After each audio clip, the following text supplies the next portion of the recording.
Hello everyone, कैसे हैं आप। आपका आपके YouTube channel Digvijay Commerce Classes पर एक बार फिर से स्वागत है। हम आपके लिए अपने इस YouTube channel Digvijay Commerce Classes पर बीकॉम के सिलेबस के कंपलसरी सब्जेक्ट फाइनेंशियल अकाउंटिंग की पूरी एक सीरीज लेके आ रहे हैं, जिसमें आपको एक तरफ से हर एक रूल और उनके प्रैक्टिकल क्वेश्चन 1 बाय 1 मिलते हैं। हमने अपने इस YouTube चैनल के ज़रिए आपके लिए फाइनेंशियल अकाउंटिंग के हर एक लेसन की स्पेशल कोचिंग क्लासेस आप तक पहुंचाई, जिसमें आपने फाइनेंशियल अकाउंटिंग के बेसिक लेसन्स, जिसमें आप जर्नल, लेजर, ट्रायल बैलेंस की बात करते हैं अकाउंटिंग प्रिंसिपल और अकाउंटिंग कॉन्सेप्ट के साथ। फिर आपने प्रैक्टिकल लेसन्स पढ़े जो एग्ज़ाम के नज़रिए से सबसे इम्पॉर्टेंट बनते हैं। रॉयल्टी अकाउंट्स आपने जाना, इंसॉल्वेंसी अकाउंट्स जाना, ब्रांच अकाउंट्स जाना, और अभी हम हायर परचेज सिस्टम पढ़ रहे हैं। हम एक सिस्टमेटिक ढंग से एक प्रॉपर वे में आगे बढ़ रहे हैं। हमने आपकी एग्ज़ाम प्रिपरेशन को वरीयता दी है। आपको मैं इस यूट्यूब चैनल के ज़रिए बेहतर जानकारी के साथ एग्ज़ाम प्रिपरेशन आपकी कराता हूँ। आप अपने आने वाले एग्ज़ाम में सबसे बेहतर अंक पाएं, यही मेरी कोशिश है, और हम हमेशा अपनी इस कोशिश में कामयाब हुए हैं, और अब की बारी इतिहास आप रचेंगे। तो प्यारे दोस्तों, हम आपकी उन ज़रूरतों का ख्याल रखते हैं जो आप ऑफलाइन कोचिंग क्लासेस में, या यूं कह लीजिए क्लासरूम पढ़ाई में आप ढूंढते हैं। हमने आपकी उन समस्त बारीकियों के नज़रिए से ही ये क्लासेस तैयार की हैं। आपको वो सब कुछ यहाँ मिलेगा जो उस ऑफलाइन पढ़ाई या क्लासरूम पढ़ाई में आप ढूंढा करते हैं। तो आप अगर नए जुड़े हैं तो हमारे इस YouTube चैनल को सबसे पहले सब्सक्राइब करिए, शेयर करिए, बेल आइकन दबाइए, ताकि आपको हमारे लेटेस्ट वीडियोस के अपडेट मिल सकें। आप अगर बीकॉम के या एमकॉम के किसी भी सब्जेक्ट की स्पेशल कोचिंग क्लास पाना चाहते हैं, अपनी पढ़ाई एक सिस्टमेटिक ढंग से पूरा करना चाहते हैं एक प्रॉपर वे में, तो आप हमसे पेड क्लास ले सकते हैं। पेड क्लास पाने के लिए हमारे व्हाट्सएप नंबर पर व्हाट्सएप करिए, मैसेज करिए, आपको पेड क्लास की पूरी जानकारी दे दी जाएगी, जिसमें बहुत थोड़े से शुल्क का भुगतान करके आप हमसे एक रेगुलर क्लास पाते हैं। पीडीएफ मिलेगा, डाउट सेशन रखा जाएगा, क्वेश्चन पेपर सॉल्व कराए जाएंगे। तो ये सब कुछ पाने के लिए आप हमसे पेड क्लास ले सकते हैं, और आपके हर एक टॉपिक यहाँ क्लियरली एक्सप्लेन किए जाते हैं। तो चलिए दोस्तों, आज की क्लास शुरू करते हैं।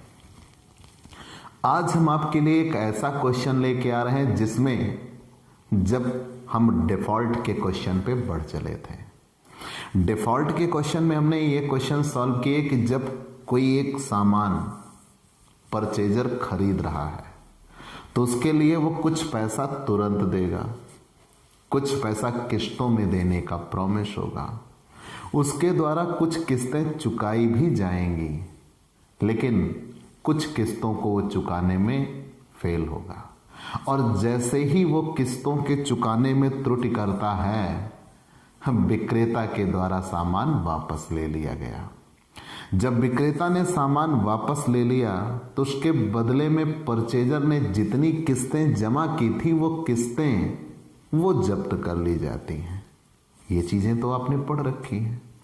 आपने पहले ये पढ़ा कि जब विक्रेता को किस्तें नहीं मिली, तो जैसे ही विक्रेता को किस्तें नहीं मिली, विक्रेता ने सामान वापस ले लिया और कुछ नहीं हुआ। तो वहाँ जो सामान वापस ले लिया गया उसकी वैल्यू उतनी ही मानी गई जितनी कि उसे इंस्टॉलमेंट मिलना बाकी था। फिर दूसरे नज़रिए में आप ये पढ़े कि विक्रेता ने सामान वापस ले लिया और उसकी एक वैल्यू बताया, कुछ मांगा नहीं। तो अगर उसने उसकी वैल्यू बताया और बताने के अनुसार अगर उसको कम मिला था तो उसने अपने लिए प्रॉफिट लॉस बना दिया। फिर तीसरा नजरिया आपने ये रखा कि विक्रेता सामान वापस लेगा और उसके बदले में वो परचेजर को कुछ देगा भी, मतलब उसे ये एहसास हुआ कि परचेजर इसका ज्यादा मूल्य चुका दिया है, हमें सामान वापस ले रहे हैं तो उसको अधिक नुकसान होगा, तो वो परचेजर को कुछ रुपए वापस करके तब नकद देके तब सामान वापस लेगा। आज हम एक ऐसे क्वेश्चन पर आ चले हैं जो मोस्ट इंपॉर्टेंट क्वेश्चन है। इसमें कोई एक सामान वापस लिया जाएगा, परचेजर उस पर डेप्रिसिएशन चार्ज कर रहा होगा, लेकिन परचेजर के डेप्रिसिएशन चार्ज करने में और जब वेंडर द्वारा सामान वापस ले लिया जाएगा तो वेंडर भी एक डेप्रिसिएशन उस पर चार्ज करेगा, और वेंडर के द्वारा डेप्रिसिएशन चार्ज करने में दोनों में डिफरेंस होगा। परचेजर कुछ कम दर से डेप्रिसिएशन चार्ज लगा रहा होगा और वेंडर कुछ ज्यादा दर से डेप्रिसिएशन चार्ज कर रहा होगा, तो परचेजर के अनुसार उसके सामान की वैल्यू ज्यादा बची होगी, लेकिन वेंडर के अनुसार उसके सामान की वैल्यू कम बची होगी, तो दोनों के बीच का जो डिफरेंस होगा वही लॉस कहलाएगा। ठीक है, चलिए मान लिया। तो इसी नियम पे आज हमें क्वेश्चन सॉल्व करना है। तो हम आ जाते हैं उदाहरण 13। किस्तों में त्रुटि की दशा में आंशिक माल वापस लेना। पूरा सामान वापस नहीं लिया जाएगा, कुछ सामान वापस लिया जाएगा और कुछ सामान छोड़ दिया जाएगा। तो जितना सामान वापस लिया जाएगा उसका वैल्यूएशन किया जाएगा और जो सामान छोड़ दिया जाएगा उसके लिए किस्तें बनी रहेंगी। देखिएगा, 1 जनवरी 97 को the most important person in my life, my mother name का ये क्वेश्चन दिया हुआ है और बहुत ही इंपॉर्टेंट क्वेश्चन है। ऐसा नहीं कि मैं भावनाओं में कह रहा हूं, सच्चाई यही है, नाम तो मैंने अभी देखा। 1 जनवरी 97 को रामा लिमिटेड ने दिल्ली मोटर से 5 कारें किराया क्रय पद्धति पर खरीदी, जिनमें से प्रत्येक कार की लागत 1 लाख रुपए थी। 1 लाख रुपए तुरंत और शेष का भुगतान 4 समान किस्तों में 12% ब्याज सहित किया जाना था। किस्तों में ब्याज शामिल नहीं है। कैसे?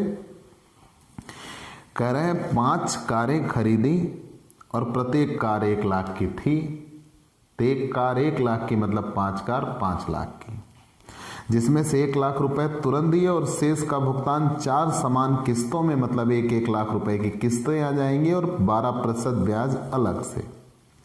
रामा लिमिटेड 10% वार्षिक से मूल लागत विधि से ह्रास लगाते हैं।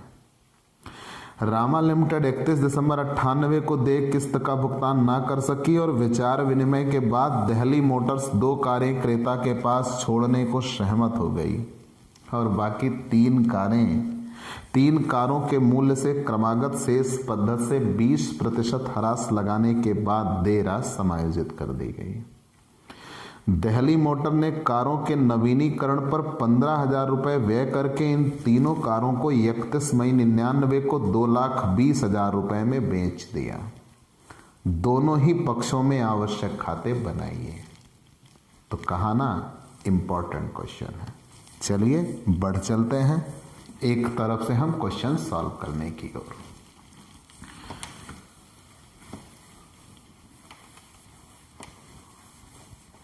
तो सबसे पहले हम टेबल बनाते हैं। बिना टेबल बनाए भाई कोई क्वेश्चन सॉल्व नहीं हो सकता। चाहे आप इसे एनालिटिकल टेबल कह लीजिए, चाहे सिर्फ टेबल कह लीजिए और चाहे कैलकुलेशन टेबल कह लीजिए, मर्जी आपकी। आप इसे चाहे जिस नाम से बुलाइए, analytical table, calculation table, date, cash price, cash value, ठीक है, इंटरेस्ट, इंस्टॉलमेंट और डिप्रिसिएशन, ठीक है। तो यहां हम आते हैं एक पे चलते हैं। सबसे पहले डेट, ठीक है, डेट के बाद cash price, cash value,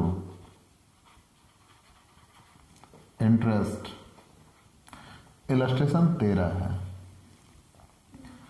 interest, instalment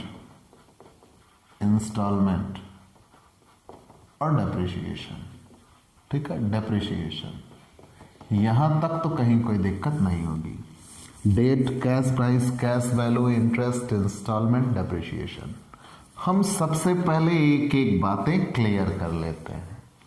यहां यह कहा गया कि 1 जनवरी 97 को रामा ने 5 कारें, एक कार 1 लाख रुपए की है, तो 5 कारें 5 लाख की हो गई जो खरीदी है।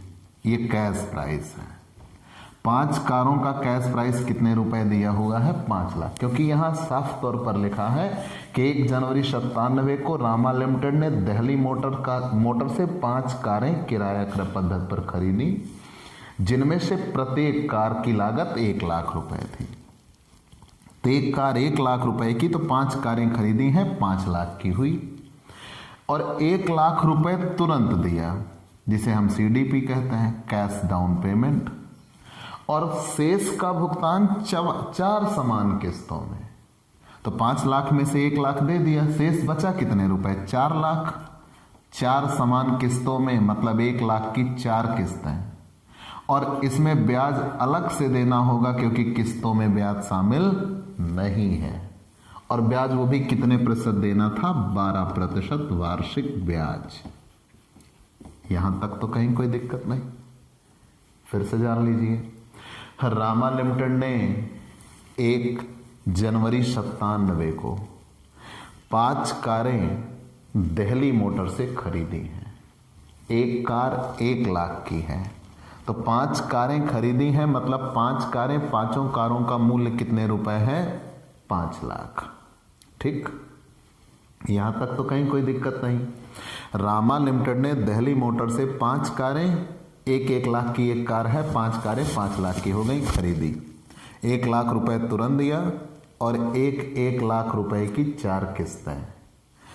क्योंकि कहा है ना कि 1 लाख रुपए तुरंत देंगे और शेष 4 समान किस्तों में 12% ब्याज के साथ देना है। तो 12% ब्याज अलग से और 10% वार्षिक मूल लागत विधि से ह्रास लगाना है। यहां तक तो कहीं कोई दिक्कत ना हुई। ठीक है, हम आगे बढ़ चलते हैं। अब क्वेश्चन हम एक तरफ से सॉल्व करते हैं। 1 जनवरी 97 को कार खरीदी 5 लाख रुपए की। 5 कार के लिए एक साथ बनाएंगे, जिसमें से कहा है 1 लाख रुपए तुरंत दिया। आप जानते हैं तुरंत के पैसे में कोई ब्याज नहीं होता, तो मतलब उसकी वैल्यू पूरी 1 लाख।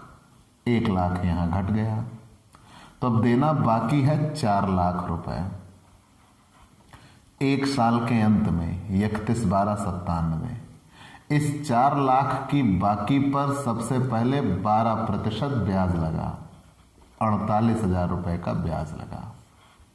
और इन्हें 1 लाख रुपए तो वैल्यू देना ही देना है, क्योंकि किस्तों में ब्याज शामिल नहीं है।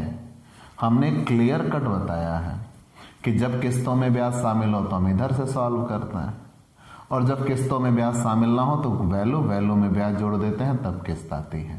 तो 1 लाख तो उन्हें देना ही देना है, प्लस 48,000 ब्याज, मतलब टोटल देंगे 1,48,000। तो 1,48,000 में से 48,000 ये निकल गया, बचा 1 लाख। 1 लाख। तो अब यहां कितने रुपए देना बाकी है? 3 लाख रुपए देना बाकी है। क्लियर?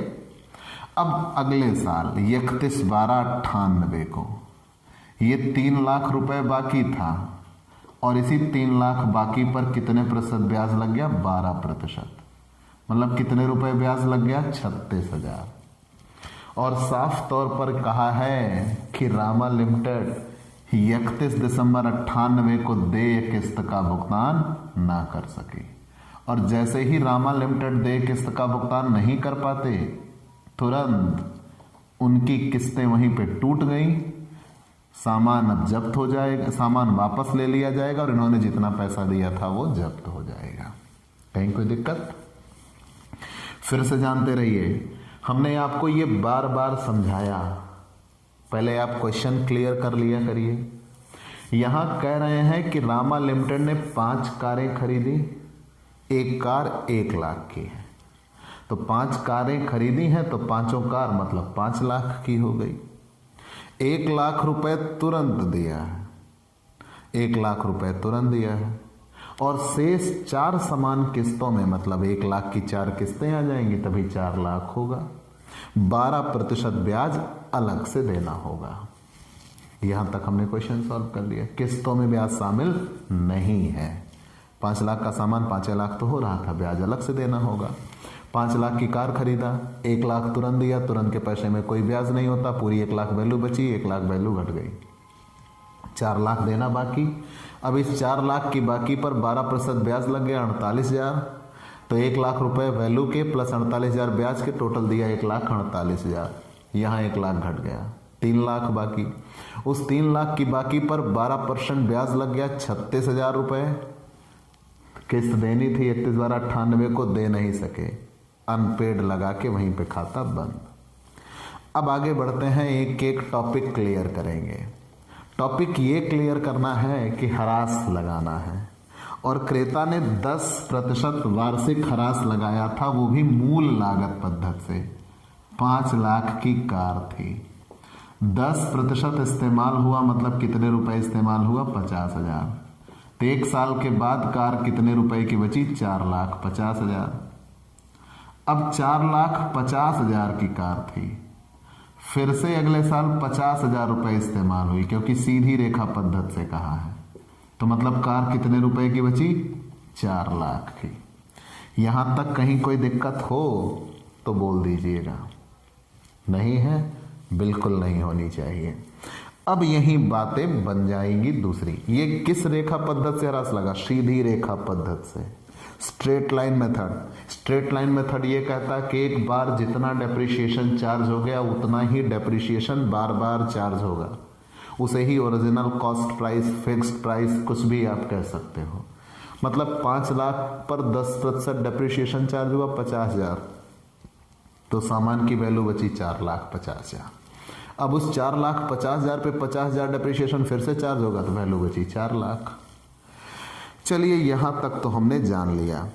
अब लेकिन कुछ बातें और कहा है कि जब रामा लिमिटेड ने 31 दिसंबर 98 को देय किस्त का भुगतान ना किया, तो विचार विनिमय के बाद दिल्ली मोटर 2 कारें क्रेता के पास छोड़ने को सहमत हो गई, और बाकी 3 कारों के मूल्य से क्रमागत शेष विधि से 20% हरास लगाने के बाद देय राशि समायोजित कर दी गई।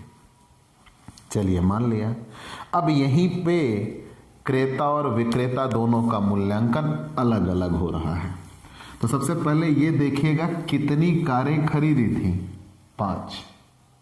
जब किस्त ना दिया तो विक्रेता ने 5 कार वापस नहीं लिया, केवल 3 कार वापस लिया है। अभी तक आप जितना क्वेश्चन पढ़ते थे उसमें पूरा सामान वापस लेके चले जाते थे, तो वही किस्तें वगैरह सब खत्म। यहां ऐसा नहीं होगा, कुछ सामान वापस ले लेंगे और कुछ की किस्तें चलती रहेंगी। तो यहां यह कहा गया कि जब रामा लिमिटेड ने 31 दिसंबर 98 को देय किस्त का भुगतान ना किया, तो विचार विनिमय के बाद दिल्ली मोटर कार 2 कारें इनके पास छोड़ने को सहमत हो गए और 3 कारें वापस ले ली। तो जो कार वापस ली गई है हमें उसका मूल्यांकन करना होगा। 3 कारों का, या ऐसा कह लीजिए वापस ली गई 3 कारों का, मतलब जो 3 कारें वापस ले ली गई हैं, वापस ली गई 3 कारों का क्रेता और विक्रेता द्वारा मूल्यांकन। दोनों अलग अलग मूल्यांकन करेंगे, क्रेता और विक्रेता द्वारा मूल्यांकन। ठीक है, वापस ली गई 3 कारों का क्रेता और विक्रेता द्वारा मूल्यांकन।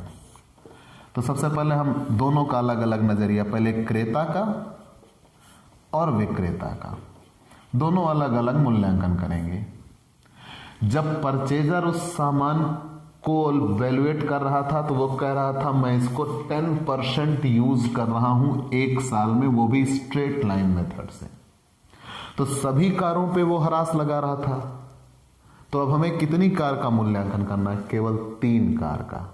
ध्यान देना, मैंने ये कहा कि जब इन्होंने दूसरी किस्त का भुगतान नहीं किया तो ये 5 कारें खरीदे थे। तो विक्रेता कह रहे हैं भाई सबका पैसा आप नहीं दे पा रहे हो, तो आप ऐसा करिए कुछ सामान हम आपसे लेके चले जाते हैं, शेष का आप पैसा दीजिएगा। तो 3 कार विक्रेता वापस लेके चले गए। कितने में? तो हमें उन 3 कारों का मूल्यांकन करना होगा ना। तो एक कार 1 लाख की खरीदी थी, तो 3 कारें कितने की हुई? 3 लाख की हुई। ये परचेजर का नजरिया है। तो 3 लाख पे 1 साल वो 10% डेप्रिसिएशन प्रयोग करेगा, मतलब कितने रुपए प्रयोग करेगा? 30,000।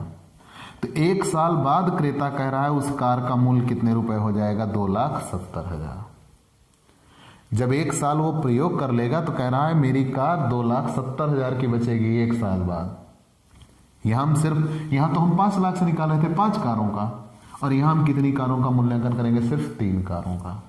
3 कार 3 लाख की थी भाई, एक कार 1 लाख की, 3 कार 3 लाख की।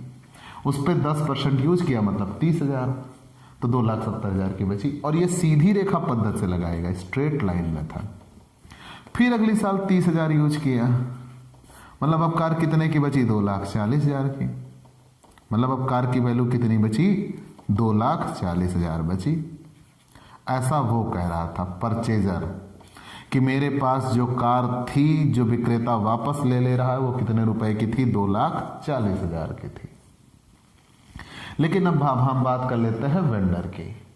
वेंडर कह रहा है भाई ऐसा नहीं है कि 10% ही डेप्रिसिएशन लगा, जब हमने कार वापस ली तो हम 20% डेप्रिसिएशन लगाएंगे, और वो भी रिटर्न डाउन वैल्यू मेथड से डेप्रिसिएशन लगाएंगे। परचेजर कितने % डेप्रिसिएशन चार्ज कर रहा था? 10%, और वो भी स्ट्रेट लाइन मेथड से, जितना ह्रास एक बार लग गया उतना बार बार लगेगा। अब ये आ गए किस पे डेप्रिसिएशन चार्ज करना शुरू कर दिया इन्होंने?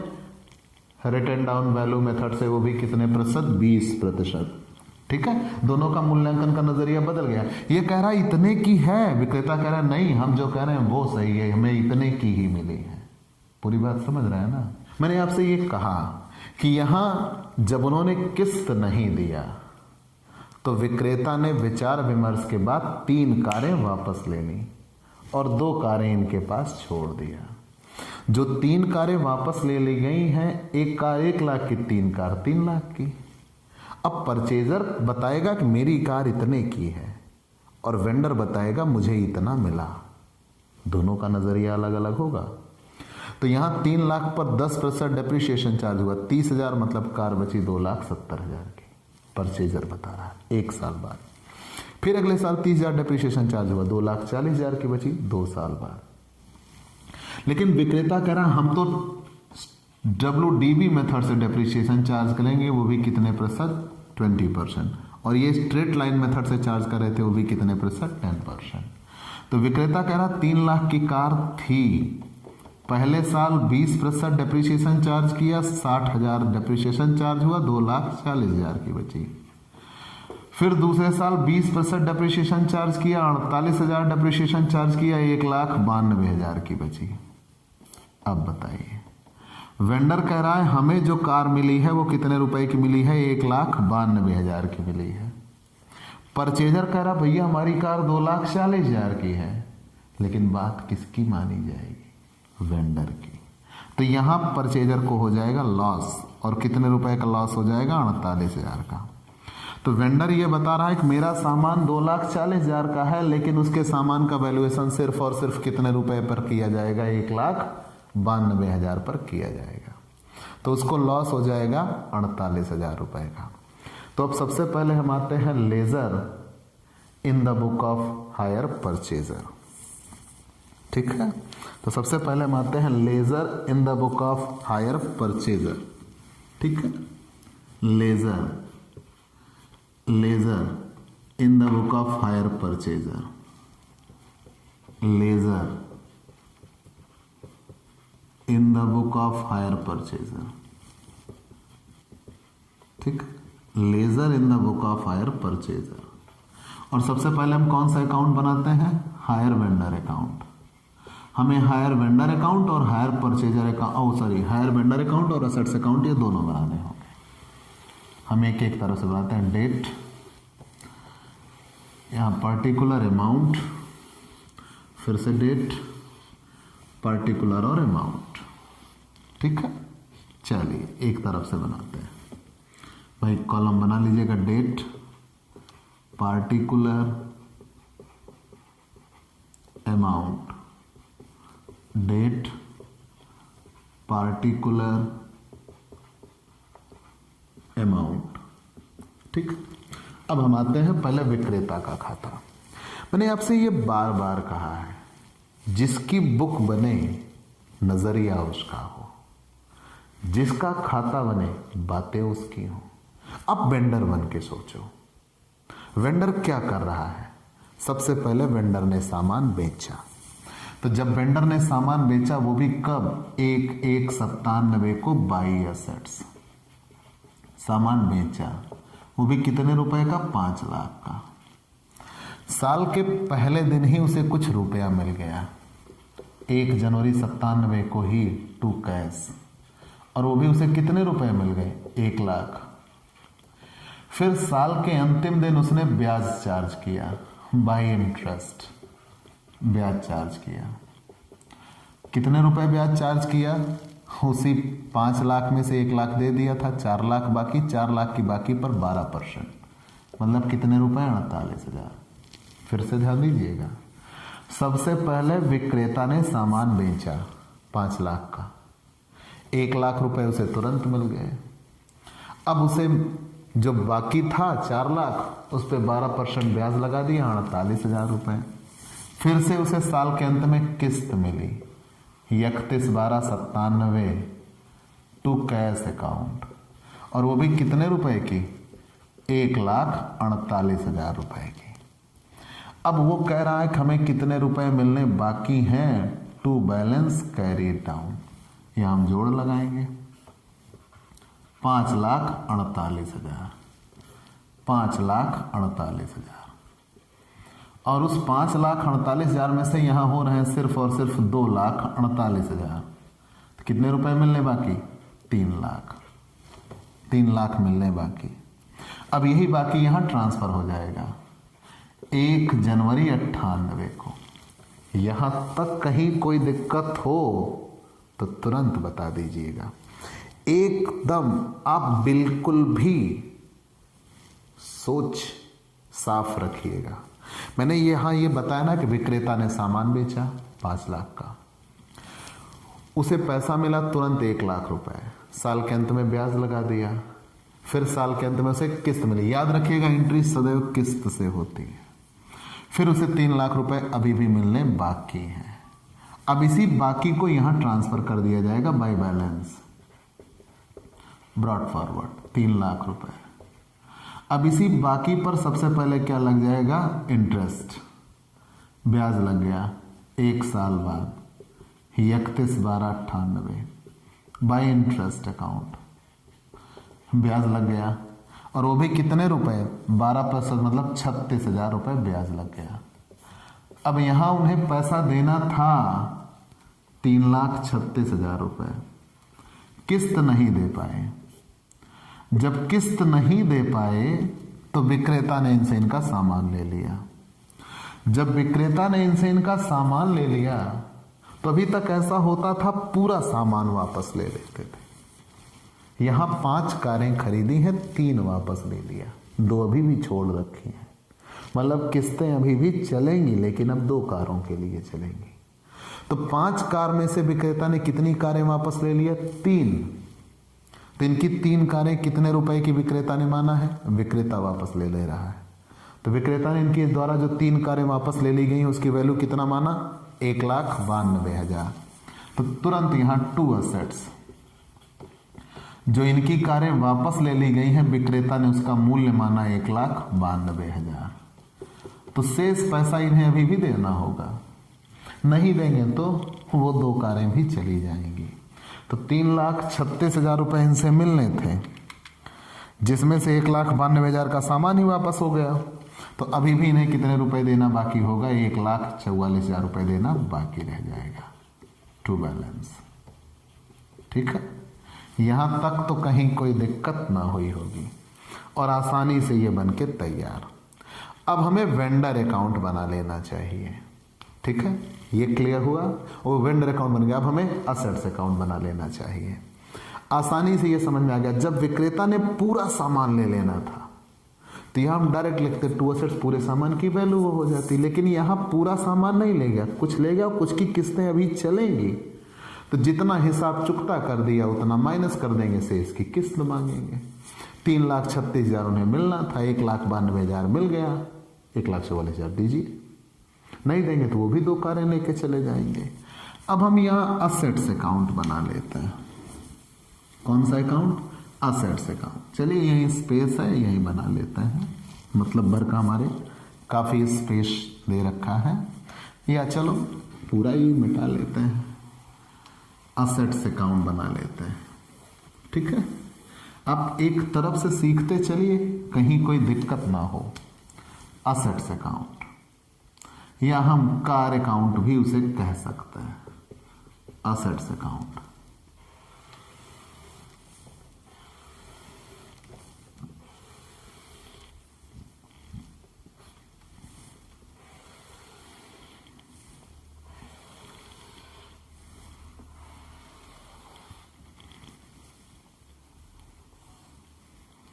Assets account. अब देखिएगा असेट्स अकाउंट हम बनाते कैसे हैं। सबसे पहले असेट्स हमने खरीदी हैं। किससे खरीदी हैं? वेंडर से, क्योंकि असेट्स अकाउंट हम किसकी पुस्तक बना रहे हैं? परचेजर। हम परचेजर बन के सोचें तो हमने असेट्स खरीदी हैं, हमने असेट्स खरीदी हैं, और वो भी किससे? तो मैंने कहा ना, परचेजर से। चलिए हमने असेट्स खरीदी हैं, वो भी परचेजर से। Sorry, assets account. तो हमने असेट्स खरीदी हैं किससे? वेंडर से। तो 2 वेंडर्स, और वो भी कितने रुपए की संपत्ति खरीदा? 5 लाख की, 1 जनवरी 97 को।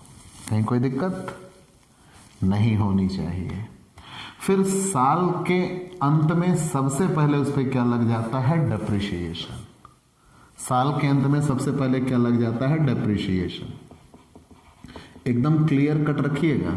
मैंने आपसे ये कहा, साल के पहले दिन हमने विक्रेता से सामान खरीदा। कितने रुपए की खरीदा? 5 लाख का। 5 लाख की हमने कार खरीदी। जब 5 लाख की हमने कार खरीदी तो साल के अंतिम दिन उस 5 लाख की कार पे 50,000 का डेप्रिसिएशन चार्ज हो गया। 5 लाख की कुल कारें थी, 5 लाख की कुल कारें थी, 5 लाख पे 50,000 का डेप्रिसिएशन चार्ज हो गया। तो बाय बैलेंस कैरी डाउन, वो भी कितने रुपए की? 4,50,000 की बची। अब ये 4,50,000 की इधर 1,98 टू बैलेंस ब्रॉट फॉरवर्ड। अभी 5 कारें चल रही हैं, 4,50,000 इधर आ गया। 31/12/98 को साल बीता, 5 कारें थी, साल बीता तो 5 कार पे डेप्रिसिएशन चार्ज हो गया। Bye depreciation 50,000। अब यहां हमने वैल्यूएशन करते समय उसका डेप्रिसिएशन अलग से निकाला, तभी हमें उसकी वैल्यू पता लगी। लेकिन यहां जब हम दिखाएंगे पूरी 5 कार की बात करेंगे। 5 लाख की कार थी, 50,000 डेप्रिसिएशन लग गया तो 4,50,000 की बची, वही ट्रांसफर। 4,50,000 में फिर से 50,000 का डेप्रिसिएशन लग गया। अब विक्रेता के लिए जब हमने कार दे दिया तो उसके लिए कितना मूल्य चुकता हो गया? विक्रेता ने कार का मूल्य कितना माना जो वापस ले गया है? 1,92,000। अब यही हमें फायदा और घाटा दिखाना होगा। अब आप ये बताइएगा कि उसकी कार थी 2,40,000 की, ऐसा वो कह रहा था, और विक्रेता उसकी कार कितने में लेके चले गए? 1,92,000 में। घाटा हुआ ना, कितने रुपए का? 48,000 रुपए का। वो लॉस भी यहां उसे दिखाना होगा, बाई प्रॉफिट एंड लॉस। आपके समझने के लिए मैं लिख दे रहा हूं, लॉस कितने रुपए का? 48,000 का। और अभी भी 2 कारें उसके लिए बची हुई हैं। जो 2 कारें बची हुई हैं उसका मूल्य तो यहां बैलेंस में दिखाना होगा, तो निकालेंगे। 4,50,000 यहां भी होना चाहिए, 4,50,000 4,50,000 में से 50,000 एक निकल गया, 1,92,000 एक निकल गया, 48,000 एक निकल गया, 2,90,000 निकल गया। 4,50,000 में से 1,60,000 रुपये का बैलेंस बचा है। ठीक, और हम चाहें तो यहाँ से भी उत्तर की जांच की जा सकती है, क्योंकि जो 2 कारें बची हैं वो कितने रुपए की थी? 2 लाख की। उस पर 10% डेप्रिसिएशन चार्ज हुआ 20,000, तो कार कितने की बचती है? 1,80,000 की। फिर अगले साल 20,000 का डेप्रिसिएशन चार्ज हुआ, कार कितने की बचनी चाहिए? 1,60,000 की, और वही बची है। ठीक, यहाँ तक क्लियर? फिर से जान लीजिए कैसे। 5 लाख की कार खरीदा, 50,000 डेप्रिसिएशन चार्ज हुआ, 4,50,000 की बची। अब 4,50,000 की थी, 50,000 डेप्रिसिएशन चार्ज हुआ। कार ये वापस ले लिए हैं, 3 कारें वापस ले ली गई हैं। जो 3 कारें वापस ले ली गई हैं उसका मूल्य कितने रुपए माना गया? तो विक्रेता ने उसका मूल्य माना है कितने रुपए? 1,92,000। तो विक्रेता के लिए 1,92,000 का हिसाब समाप्त। लेकिन इनको हुआ घाटा, क्योंकि इनकी कार थी 2,40,000 की, ऐसा ये कह रहे थे, लेकिन वेंडर ने माना सिर्फ और सिर्फ 1,92,000। इनको लॉस हुआ 48,000 का। और अभी भी इनको देना कितने रुपए? इनके पास कितने रुपए की एसेट्स बची हुई है? 1,60,000 रुपए की बची हुई है। अब interest account, vendor account, interest account और डेप्रिसिएशन अकाउंट तो सो इजी है, आप जानते हो। Interest account to vendor by PL, to vendor by PL बनता है। डेप्रिसिएशन अकाउंट आप जानते हो, to assets by PL, to assets by PL बनता है। अब हम आ जाते हैं ledger in the book of hire vendor. चलिए एक तरफ से आप स्क्रीनशॉट ले लीजिए जी। हम ledger in the book of hire vendor पे चलते हैं। ठीक है, एक एक तरफ से हमें सारे खाते बनाने होंगे। तो हमने ये क्लियर कट कहा कि आप असेट्स अकाउंट, वेंडर अकाउंट तो बना ही लेते हैं। अब हमें ledger account in the book of hire vendor account, ठीक है ना? तो ledger account in the book of hire vendor account, higher vendor, ledger account in the book of hire vendor. तो चलिए, ledger account in the book of hire vendor, ledger account in the book of hire vendor. और हमें सबसे पहले purchaser का खाता बनाना होता है, हायर परचेजर अकाउंट। सबसे पहले हमें हायर परचेजर का खाता बनाना पड़ता है, ledger in the book of hire vendor. और सबसे पहले हम किसका अकाउंट बनाएंगे? हायर परचेजर का अकाउंट बनाते हैं। अब ध्यान देना, मैंने बार बार आपसे कहा है कि हम जिसकी पुस्तक बनाएं नजरिया उसका हो, खाता जिसका बनाएं बातें उसकी हो। अगर हम वेंडर की बात करें तो वेंडर ने सामान बेचा, किसको बेचा? परचेजर को। तो परचेजर ने तो सामान खरीदा, तो टू हायर सेल्स, क्योंकि परचेजर को सामान मिला था और वेंडर ने सामान बेचा था। तो यहां तुरंत हम क्या लिखेंगे? To hire sales. और वो भी कितने रुपए का सामान इन्होंने खरीदा? 1 जनवरी 97 को 5 लाख रुपए का सामान खरीदा। और उस सामान के बदले में इन्होंने तुरंत पैसे दे दिए बाई कैश अकाउंट। कितने रुपए पैसा दिया था? 1 लाख। अब ध्यान देते चलिएगा, सामान खरीदा, तो जब सामान खरीदा तो विक्रेता ने सामान बेचा तभी इन्होंने खरीदा, तो इसलिए हमने हायर सेल्स लिख दिया, टू हायर सेल्स। क्योंकि बातें विक्रेता की भी होगी, क्योंकि उसकी पुस्तक है। तो विक्रेता ने सामान बेचा, तब हमने सामान खरीदा, तो टू हायर सेल्स 5 लाख रुपए का। बार बार मैंने ये कहा, यहां आपको अजीब लगता होगा, आप सोचते होंगे परचेज क्यों नहीं? क्योंकि बात यहां ये है कि हायर वेंडर की पुस्तक है। तो वेंडर क्या कर रहा है? वेंडर सामान बेच रहा है। किसको बेच रहा है? परचेजर को। तो परचेजर की पुस्तक में इसीलिए विक्रय का जिक्र हो रहा है, हायर सेल्स, क्योंकि वेंडर ने परचेजर को सामान बेचा है। तो हायर सेल्स कितने रुपए का? 5 लाख का। और परचेजर ने तुरंत पैसे दे दिए 1 लाख रुपए। साल के अंत में सबसे पहले उस पर ब्याज चार्ज हुआ 31/12/97 टू इंटरेस्ट अकाउंट। और वो भी कितने रुपए ब्याज चार्ज हुआ? 48,000 रुपए। फिर साल के अंत में किस्त बनी 31/12/97 बाई कैश अकाउंट, और वो भी कितने रुपए की किस्त बन गई? 1,48,000 रुपए की किस्त बन गई। 1,48,000 रुपए की किस्त बन गई। चलिए जोड़ लगा दीजिए, 5,48,000। तो यहां भी होना चाहिए 5,48,000, लेकिन उस 5,48,000 में से 2,48,000 निकल गए। कितने रुपए बचे? 3 लाख बाई बैलेंस। वो बैलेंस 3 लाख रुपए अभी भी देना बाकी है। अब ये 3 लाख इधर आ गया, 1,98,000। To balance brought forward, 3 lakh रुपए। और अब इसी 3 लाख की बाकी पर सबसे पहले ब्याज लग गया, 31,12,98 को टू इंटरेस्ट। ठीक है, और वो भी कितने रुपए का ब्याज लग गया? 36,000 रुपए का ब्याज लग गया। क्लियर? चलिए हमने मान लिया 36,000 रुपए का ब्याज लग गया। अब विक्रेता ने यहां सामान वापस ले लिया है, तो जब विक्रेता ने सामान वापस लिया तुरंत यहां हम क्या लिखते हैं? गुड्स रिपोजेस्ड। क्या लिखते हैं? गुड्स रिपोजेस्ड। ठीक है ना, गुड्स रिपोजेस्ड।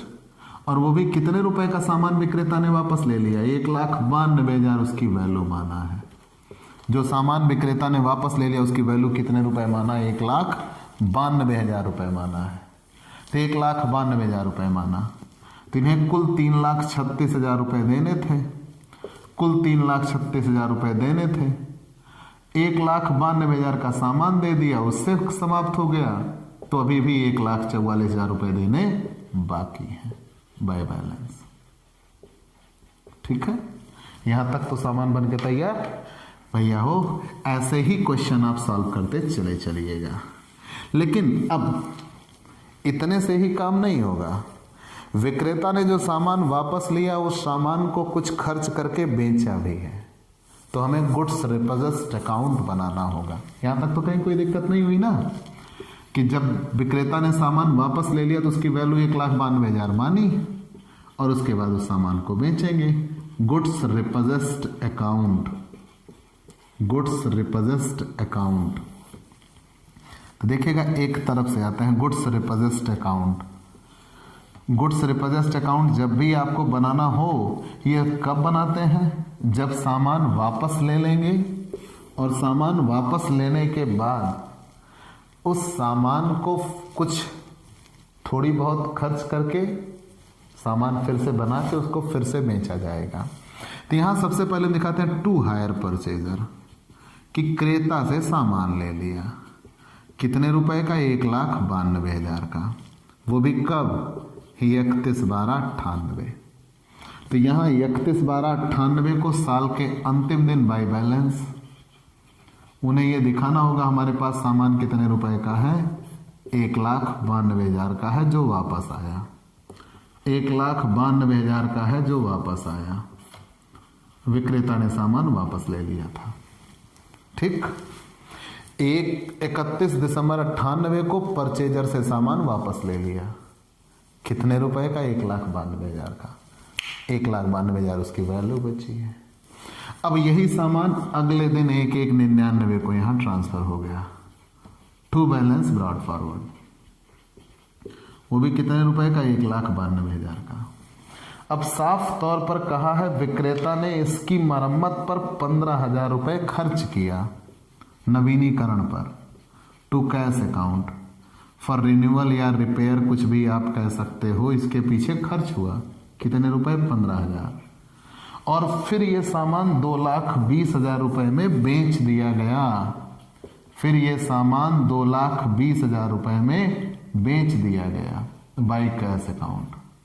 मतलब जिस सामान की वैल्यू 2,07,000 रुपए हो रही है, उसी सामान को कितने रुपए में बेच दिया? 2,20,000 रुपए में बेच दिया। तो कितने रुपए फायदे पर बेच दिया? 13,000। टू प्रॉफिट एंड लॉस, आपके समझने के लिए लिख दे रहे हैं प्रॉफिट। क्लियर? आपके समझने के लिए लिख दे रहे हैं क्या हुआ? प्रॉफिट। वो भी कितने रुपए? 13,000। विक्रेता ये कह रहा है जो हमने सामान वापस लिया वो 1,92,000 का था। 1,92,000 बैलेंस बचा। फिर कह रहा अगले दिन हम उस पर 15,000 रुपये व्यय कर रहे हैं और 15,000 व्यय करके 2,20,000 में बेच दे रहे हैं। तो जब 2,20,000 में बेच दिया तो 13,000 रुपये फायदा आया। ठीक, बिल्कुल इसी नियम पर उदाहरण 14 लगाना है। वहां यह कहा गया है कि विक्रेता ने 40,000 रुपए का सामान खरीदा था।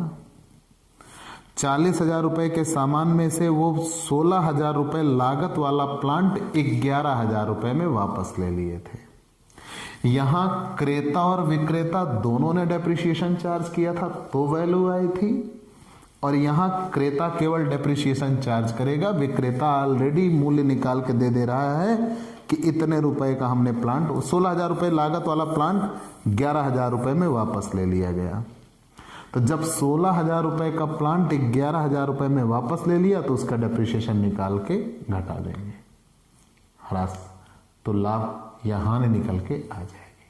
आप लगा लीजिएगा, उतना जरूर आप लगा सकते हैं। और मोस्ट इंपॉर्टेंट क्वेश्चन मैंने क्या कहा, जैसे यहां 3 लाख रुपए की वापस ले ली गई थी, तो वहां 40,000 रुपए के प्लांट में से केवल कितने रुपए का प्लांट वापस लिया जाएगा, 16,000 का, और वो भी कितने रुपए में वापस लिया जाएगा, 11,000 रुपए में।